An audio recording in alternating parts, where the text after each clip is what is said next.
Hello everyone.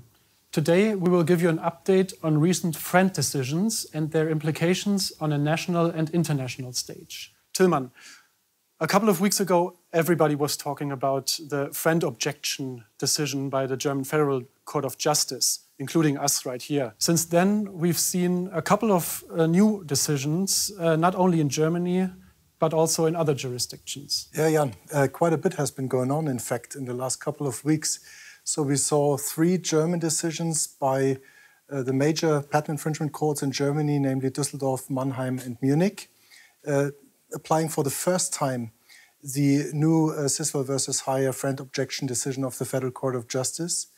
We've seen in the UK, a UK Supreme Court decision on FRAND issues, and even China joined the party with 2 international decisions related to some of the European cases. So quite a bit has been going on. Maybe turning to the German decisions first, how do you think have the German instance courts now applied the new Federal Court of Justice case law? Well, so what we're talking here about are 3 decisions, as you said. 2 decisions by the Munich District Court and the Mannheim District Court in cases of Sharp versus Daimler and Nokia versus Daimler, and 1 decision by the Dusseldorf District Court in a case of Conversant versus Huawei. Now, these decisions have not yet been published, so we can't go into full detail here. But what we can say is that the district courts interpreted the Federal Court of Justice decision really to the benefit of the SEP owner. So the courts basically abandoned the step-by-step assessment that was introduced by the European Court of Justice in the ZTE Huawei case and replaced it with something that is much more reminiscent of the decision by the Federal Court of Justice in Orange Book standard, meaning that the courts apply a more general assessment of the parties' conduct in the negotiations, in particular the conduct of the implementer.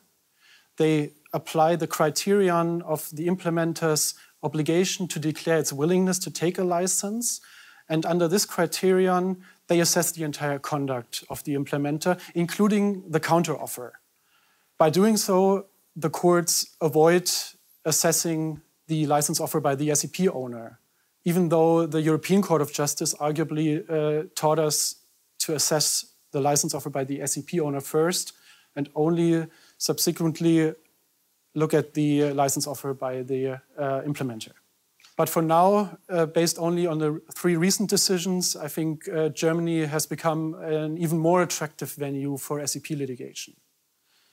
But now let's turn to the UK. Tillmann, what are your thoughts about the decision by the Supreme Court in the UK, and how does that decision impact the attractiveness of the UK for SEP litigation? Yeah, that's a very good question. The decision of the UK Supreme Court is a very interesting one. Maybe in summary, starting with the result, it confirmed the decisions of the lower instances in the UK, and it confirmed that within one jurisdiction, a global license rate can be determined. So in that regard, I think it's absolutely fair to say that the UK remains a very attractive forum for SEP litigation in Europe. Looking at the key takeaways of the UK Supreme Court decision, one important key takeaway is the interpretation of the Huawei versus ZTE Court of Justice decision. And the UK Supreme Court considers the steps which were identified by the Court of Justice to be mere reference points in assisting in the all-important question whether each of the parties is willing to license or take a license under FRAND terms. So that is a very similar approach, in my understanding, compared with the approach recently chosen by the German Federal Court of Justice. Another key takeaway, and there I think the UK Supreme Court takes it even one step further, is the assessment of FRAND, fair, reasonable, and non-discriminatory, as a single unitary obligation. and not as two obligations. So on the one hand, fair and reasonable, and on the other hand, non-discriminatory. So this is in line with the approach taken earlier by UK courts. It limits the importance of comparable licenses as these obligations are being looked at in total, so to say. And that is, in my understanding, in contrast to what previously, at least, the German courts have been doing, focusing in many decisions on the issue of non-discrimination and, in combination therewith, on comparable license agreements. Very interesting, Tillmann. And now we have the two new decisions in China. One was in a case of ZTE versus Conversant, the other one in a case of Huawei versus Conversant. So two cases which are very closely related to the cases in the UK and in Germany that we just discussed. Can you maybe briefly summarize the first decision in the case of ZTE versus Conversant? Happy to do so, Jan. That case is a very interesting case, not only because it shows the international implications of global SEP litigation.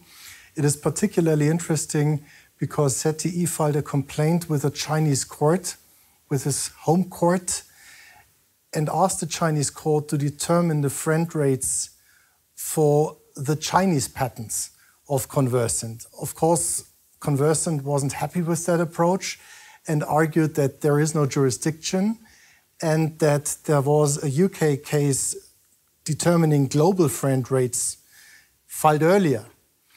Nevertheless, the first instance Chinese court, as well as the Chinese Supreme Court, just very recently, confirmed that ZTE was right in asking for determination of the FRAND terms in China for the use of the Chinese patents, and said that there is no lack of jurisdiction in China, and said that the UK court, which was first seized with the matter, would not prevail in terms of this aspect of the case. So, in effect, we do have a conflict now of a European decision and a Chinese decision.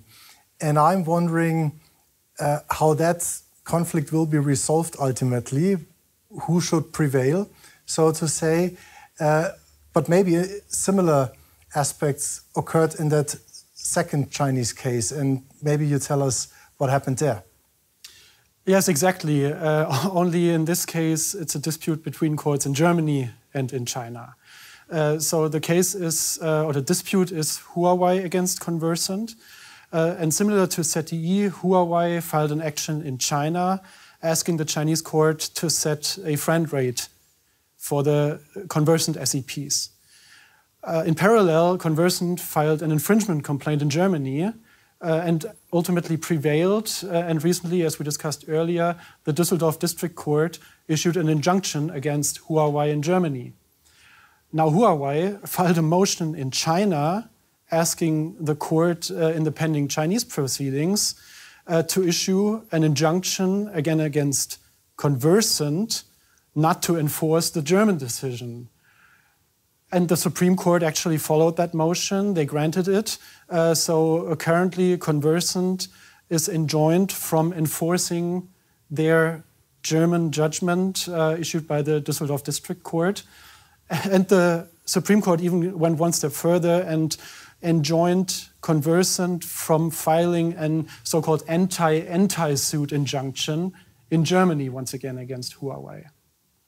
So, Tillmann, if we look at these decisions, is it fair to say that we have sort of a power struggle between courts in different jurisdictions here?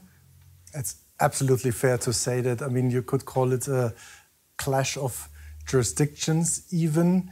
I mean, no court likes to have impaired its sovereignty and competence.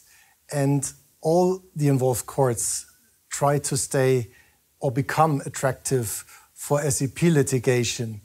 So, yes, it is a clash of jurisdictions. Well, Tillmann, I think we can agree that it's very interesting times in SEP litigation, and we've certainly not seen the end of it. especially now with all these international implications that we discussed today. Thank you very much, Tilman, for your insights today. Thank you, everyone, for your attention. Make sure to visit our website, bardele.com, and our LinkedIn page to stay up to date about these issues. Thank you very much.